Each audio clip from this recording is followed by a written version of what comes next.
What up, dudes? It's Gaz, and welcome back to another Warframe video. So I'd first off like to say thank you for all the responses on the community post from yesterday regarding full-time YouTubing and all that. I really do appreciate all those responses, guys. They were very helpful, and it really meant a lot, some of those responses. So, also, if you were just watching the live stream, I am sorry that I clicked the X button and started that update. It was not supposed to end that way, but it did end that way. But yeah, here we are. This is going to be the kind of videos I want on this channel. Stuff that not everyone else is just putting out. And we're going to be basically doing a follow-up on our top 10 primaries of the Sisters of Parvos update. We're going to be showing the Vermisplicer primary kit gun today. And we're going to have a hybrid version of it. I can show you the crit version and the max status version as well. But I'm going to be recommending a hybrid version today. Basically mix between crit and status.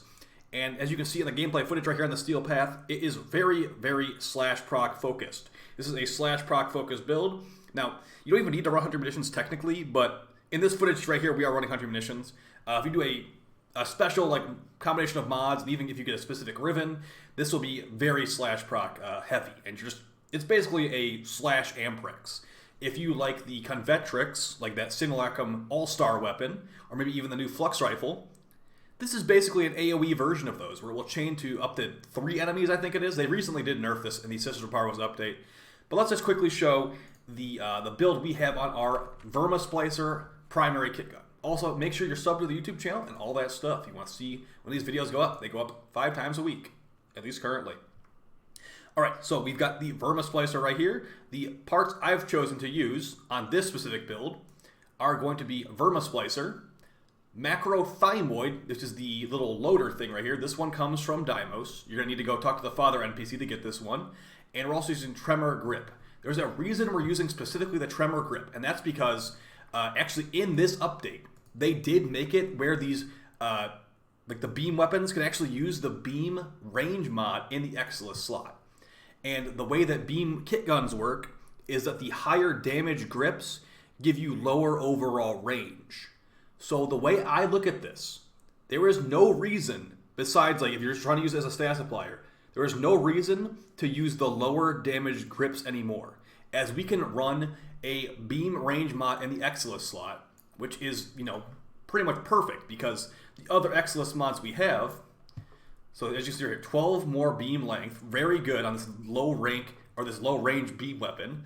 Other options are going to be tactical reload, but we have pretty fast reload with Pax Charge, turn the weapon into a battery weapon, giving us infinite ammo.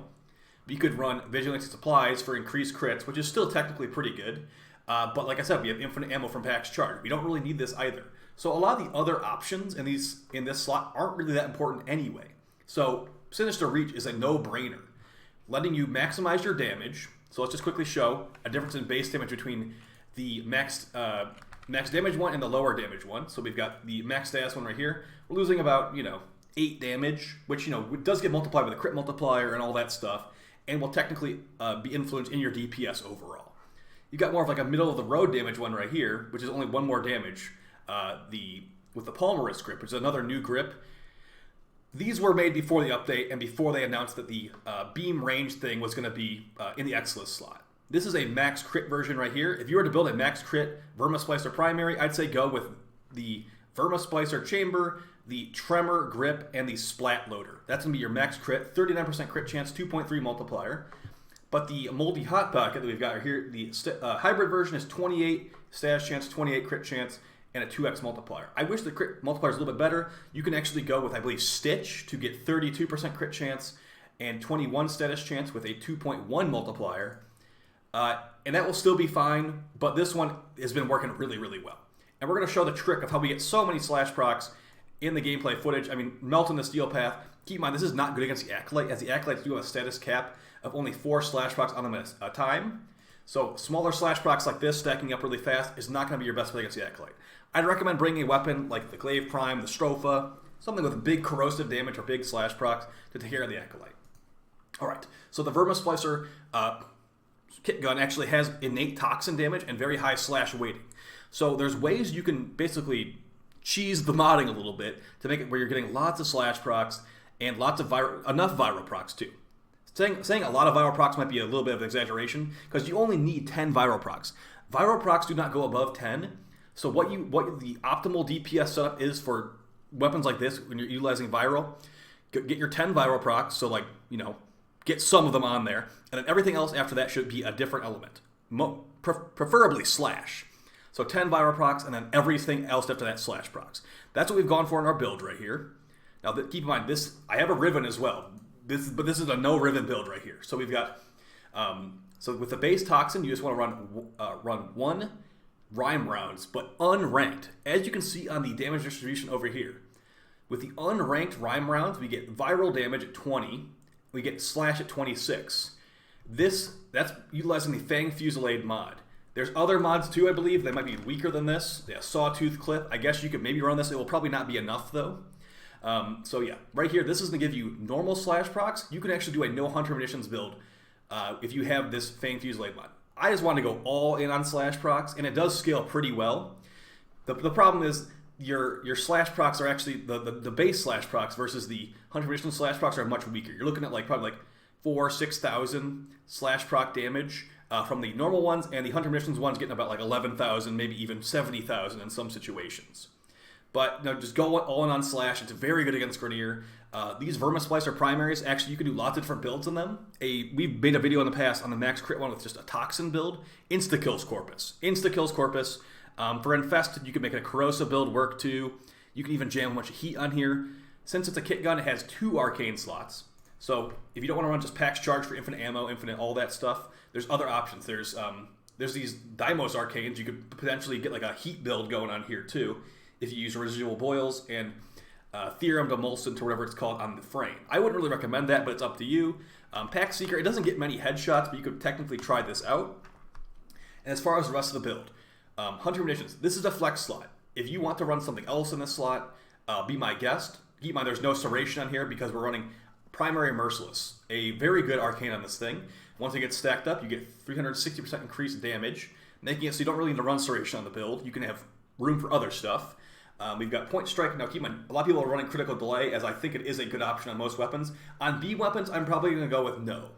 It reduces your fire rate, which is very important on beam weapons, and it's another 14% crit chance.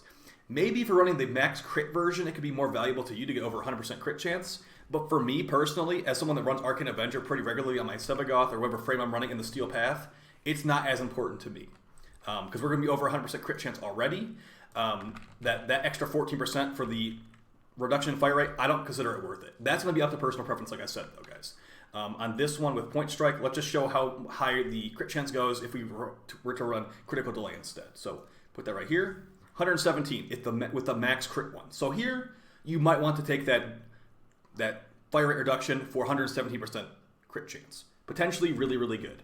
The one we're showing in the video, though, is the hybrid one, which I've never had a video on before. We've had a video on the max stats, and we've had a video on the max crit one. This is the hybrid one that's new, and I do highly recommend it, like you can see in the gameplay footage. So as far as Riven mod for this thing, here's the nice thing. Since not a lot of people use this, it's actually got pretty cheap Rivens. So if you want to buy one and roll it and be like, oh, I didn't get something I want, I'm going to buy a different one, it should be like 50 plat or less. And this thing is really, really nice. I mean, these slash procs are no joke. I mean, this is Steel Path. Basically, it's very mindless.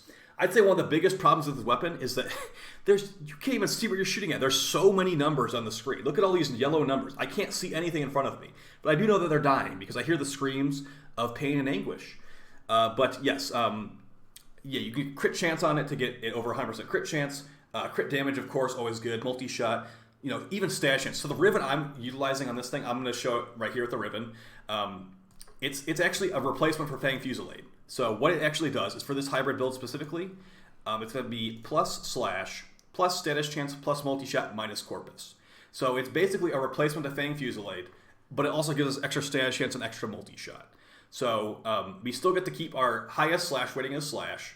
It's a couple points lower, but whatever. We also get like another 20% status chance and some more multi-shot as well. So really good stuff there. If you can, and also another nice thing, since the Galvanized Aptitude mod is bugged on lots of projectile weapons, it's not bugged on this beam weapon. So really good stuff there. I'd recommend running these. And since it's so slash proc focused, run a Smite mod or Prime Bay of the Green, or what they're called, to get extra slash proc damage.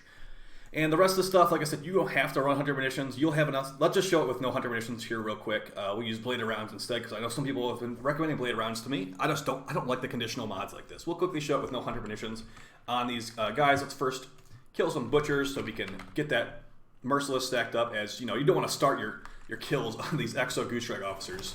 Not really ideal. So get them all killed. We'll ADS for the extra crit damage. And yeah. If you're going to be running the Steel Path, you're either going to want to be reviving your Smita all the time, or you're going to want to run the Panzervolpe Phyla, because resing pets is annoying, and I hope they get a rework someday. Alright, tanky enemies I can spawn in here that aren't like a Nox or anything like that. The Exo Goose Strike officers. So no hunter munitions here. Insta-melt. Now remember, this is with the Ribbon I have replacing Fang Fusillade, so it would be slightly less good if you were running no Ribbon, but, you know, I said the Ribbons are cheap, guys. Maybe go get some while you can. If this ever becomes popular, expect this to be one of the best kit guns in the game. Because I actually do think it's one of the best kit guns in the game. Yeah, hopefully you guys found this video helpful. I think I wanted to say everything I wanted to say here. Yeah, sorry about the abrupt ending of the stream. I pushed the wrong button. That's all I'm going to say. All right, guys, take it easy, and I'll see you next time. Peace.